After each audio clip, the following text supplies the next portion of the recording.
Halo guys, welcome back again to my channel. Nah, bagaimana kabar kalian hari ini guys? Masih semangat belajar kan? Oke, semangat. Yes. Nah ya, harus semangat, oke? Jangan kalah. Nah, baik guys, untuk pembelajaran hari ini kita akan belajar menganalisis ciri kebahasaan teks eksposisi. Dengan tujuan pembelajarannya adalah agar kalian mampu menganalisis ciri kebahasaan teks eksposisi dengan benar. Baik guys, biar tidak menunggu lama lagi ya, mari kita mulai.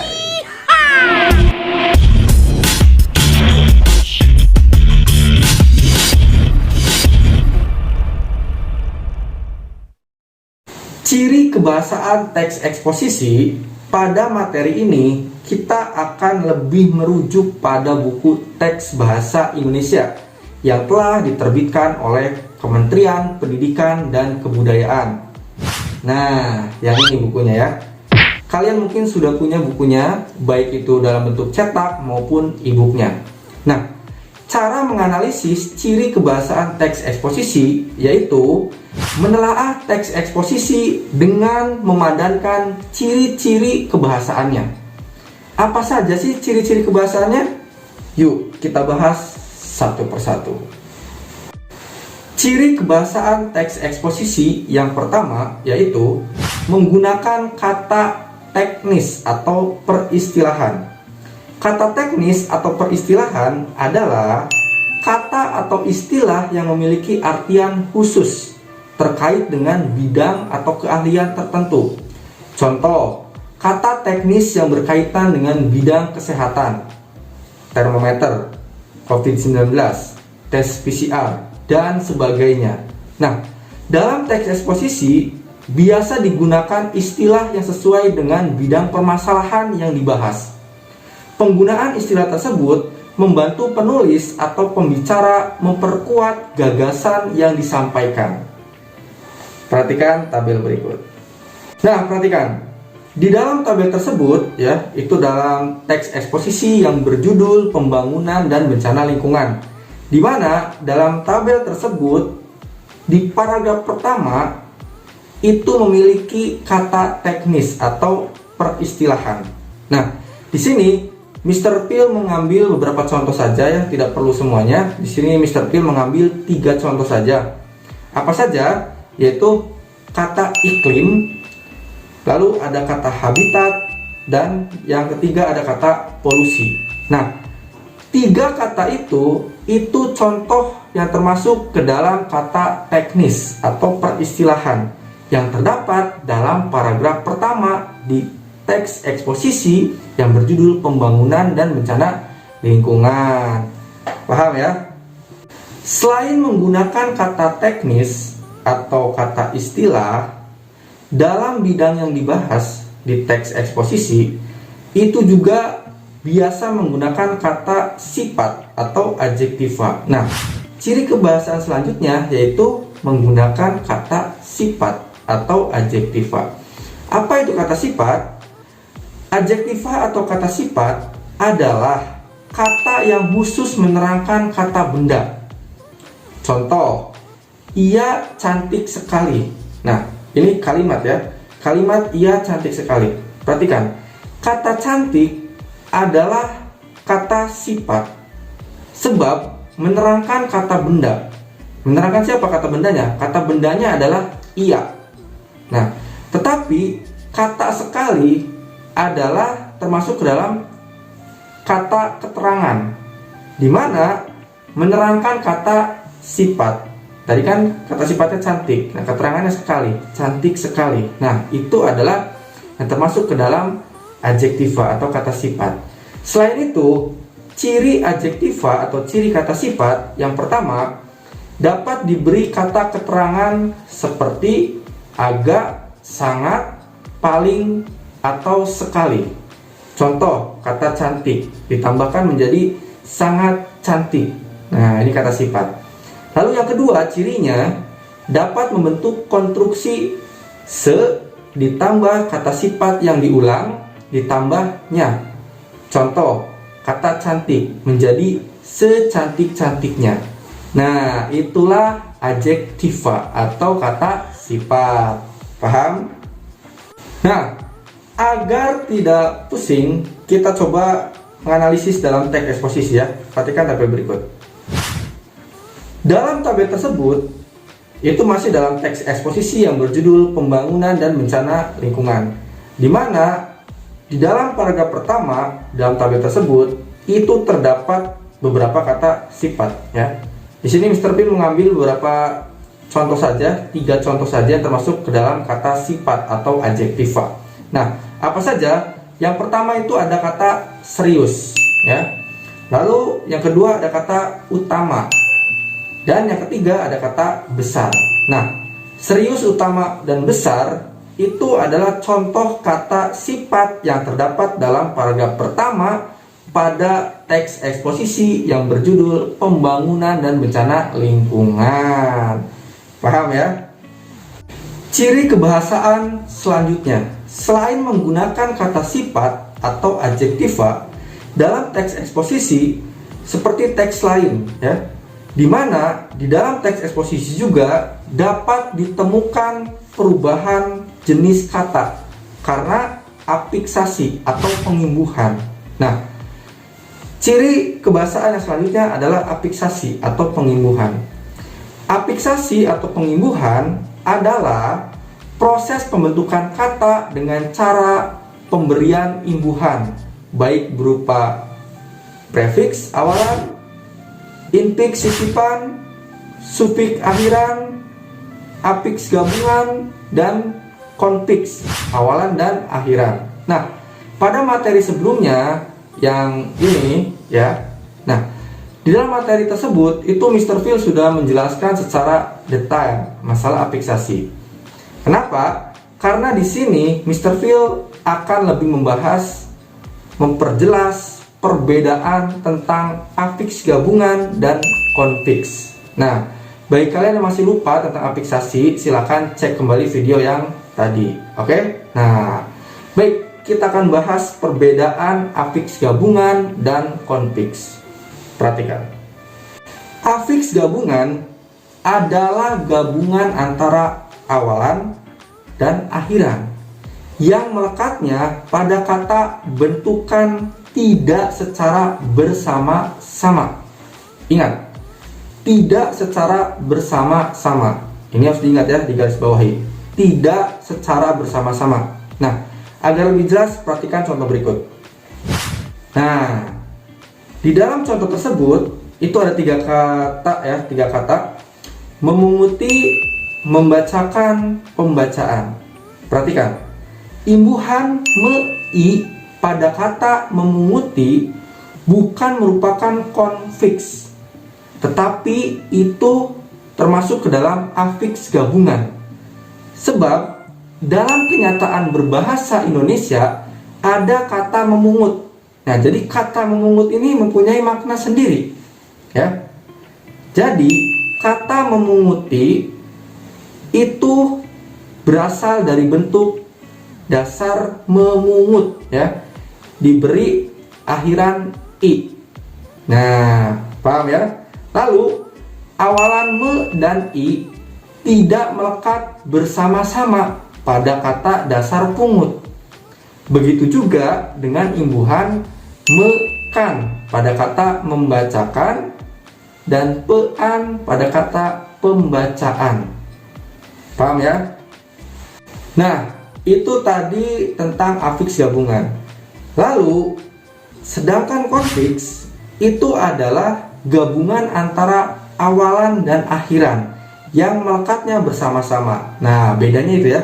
Kalau afiks gabungan tadi melekatnya tidak bersama-sama, berbanding berbalik dengan konfiks. Kalau konfiks itu melekatnya bersama-sama. Nah, perhatikan contoh berikut. Nah, di dalam contoh itu ada 3 kata ya, yaitu apa? Kemasyarakatan, perdamaian, dan mempelajari. Perhatikan, imbuhan kean pada kata kemasyarakatan merupakan konfiks karena dibentuk dari kata dasar masyarakat ya, yang mendapat imbuhan ke an. Jadi kemasyarakatan. Nah, dalam pernyataan berbahasa Indonesia tidak ditemukan kata kemasyarakat atau masyarakatan, tidak ada, ya. Nah, begitu juga dengan imbuhan per-an dan me-i pada kata perdamaian dan mempelajari. Maka dari itu, ketiga kata tersebut termasuk ke dalam konfiks yang melekatnya bersama-sama. Paham? Itu perbedaan antara afiks gabungan dan konfiks, ya. Ingat baik-baik, jangan sampai lupa. Selanjutnya, sekarang kita akan mencoba menelaah dalam teks eksposisi yang berjudul Pembangunan dan Bencana Lingkungan. Perhatikan tabel berikut. Nah, di dalam tabel tersebut, di paragraf pertama, ya, kita ambil contoh paragraf pertama, itu terdapat afiksasi atau pengimbuhan. Nah, di sini Mr. Phil mengambil 3 afiksasi saja, ya, yaitu apa? Prefiks awalan, lalu afiks gabungan, dan juga konfiks awalan dan akhiran. Perhatikan, kata yang termasuk dalam prefiks atau awalan di paragraf pertama itu yaitu meningkat. Nah, perhatikan, kata meningkat ini adalah kata dasar yang mendapat imbuhan prefiks atau awalan, yaitu me, menjadi meningkat. Nah, itu adalah prefiks atau awalan. Selanjutnya, yang kedua adalah afiks gabungan.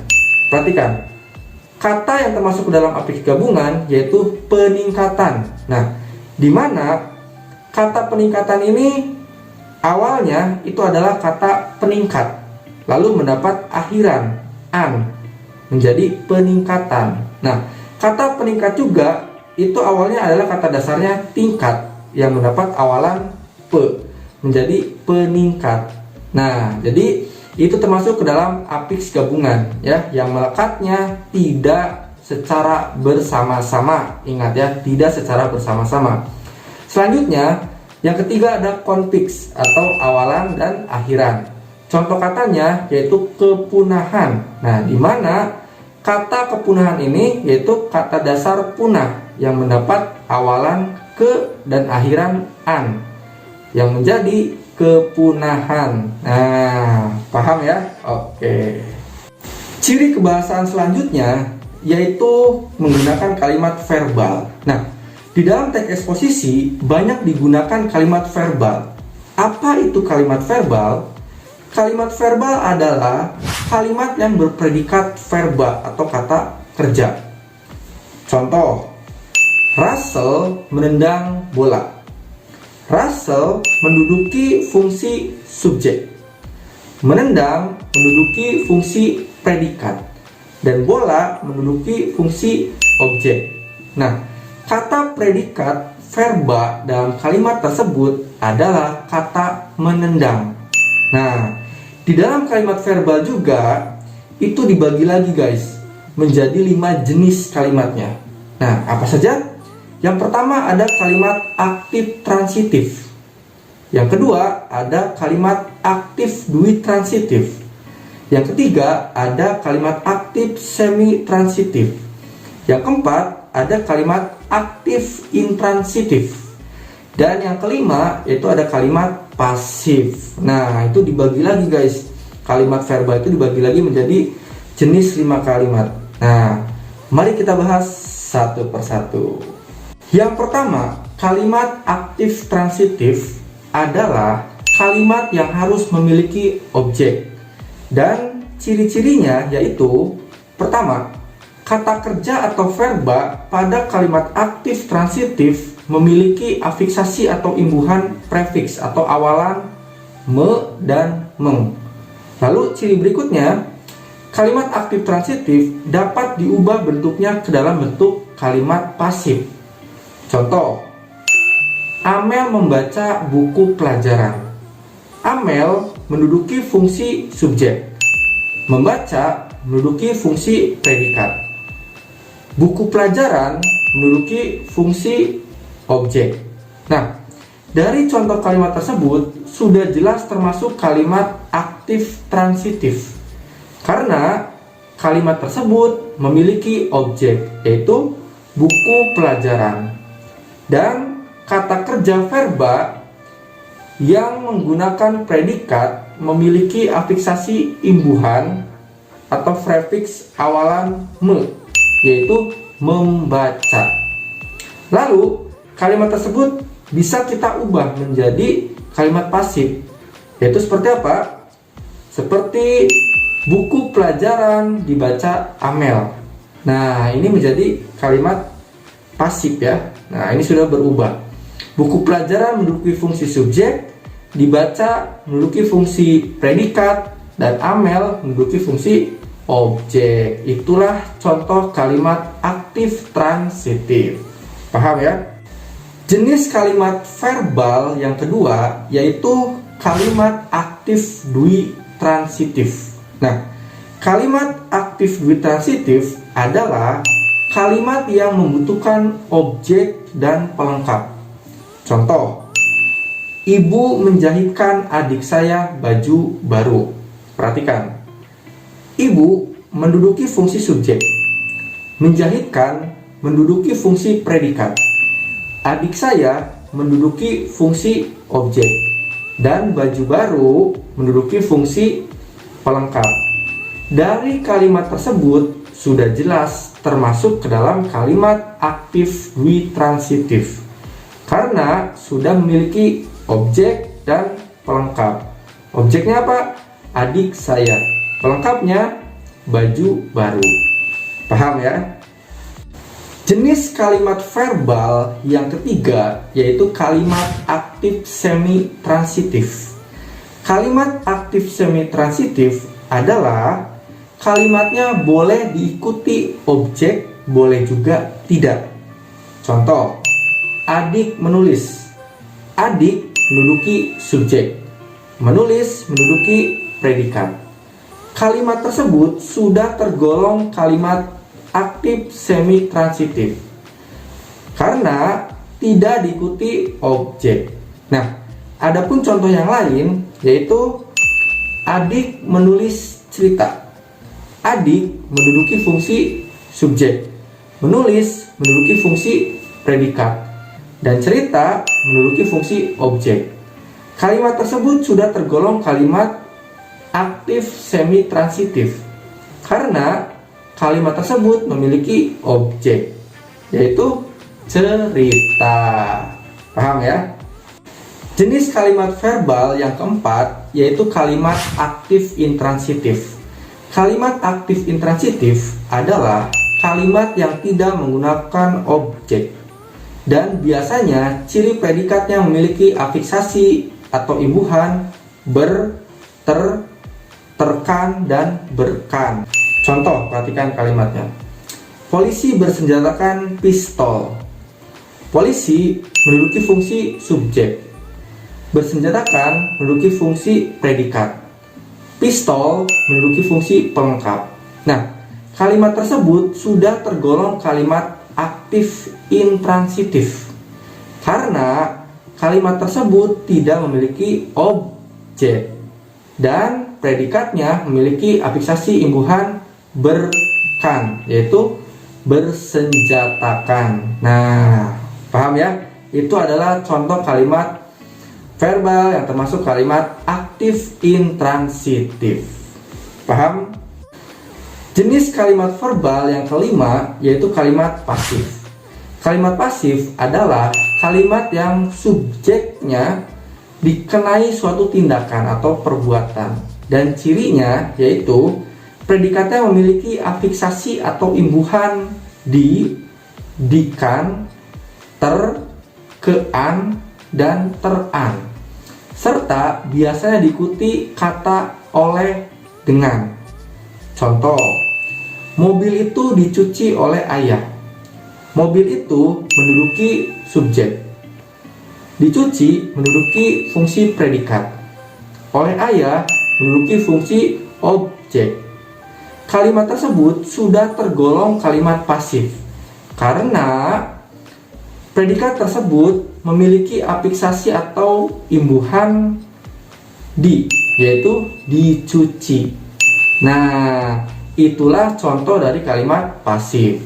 Nah, Baik guys, itulah 5 jenis kalimat verbal ya. Yang pertama ada kalimat aktif transitif, ada kalimat aktif dwi transitif, ada kalimat aktif semi transitif, yang keempat ada kalimat aktif intransitif, dan yang terakhir yang tadi adalah kalimat pasif. Nah, sekarang kita coba untuk menelaah ciri kebahasaan tersebut ke dalam teks eksposisi.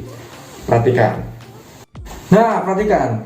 Di dalam tabel tersebut, di dalam teks eksposisi yang berjudul Pembangunan dan Bencana Lingkungan, di paragraf pertama, itu terdapat kalimat aktif transitif dan aktif intransitif. Ya, ini hanya contoh saja. Contoh menganalisis dari ciri kebahasaan yang tadi. Kalimat aktif transitif yaitu terdapat pada kalimat mana? Kalimat bumi saat ini sedang menghadapi berbagai masalah lingkungan yang serius. Nah, kalimat tersebut itu termasuk ke dalam kalimat aktif transitif. Lalu kalimat aktif intransitif itu terdapat pada kalimat 6 masalah lingkungan sampai dengan polusi dan kemiskinan. Nah, kalimat tersebut itu termasuk kalimat aktif intransitif. Paham ya? Nah guys, itulah cara menganalisis ciri kebahasaan teks eksposisi ya. Nah, sekarang saatnya kalian berlatih ya, seperti biasa ya guys.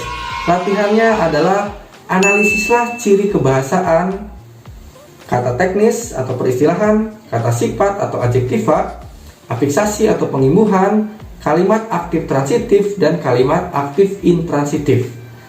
Temukan masing-masing satu contoh dalam teks eksposisi yang berjudul Upaya Melestarikan Lingkungan Hidup.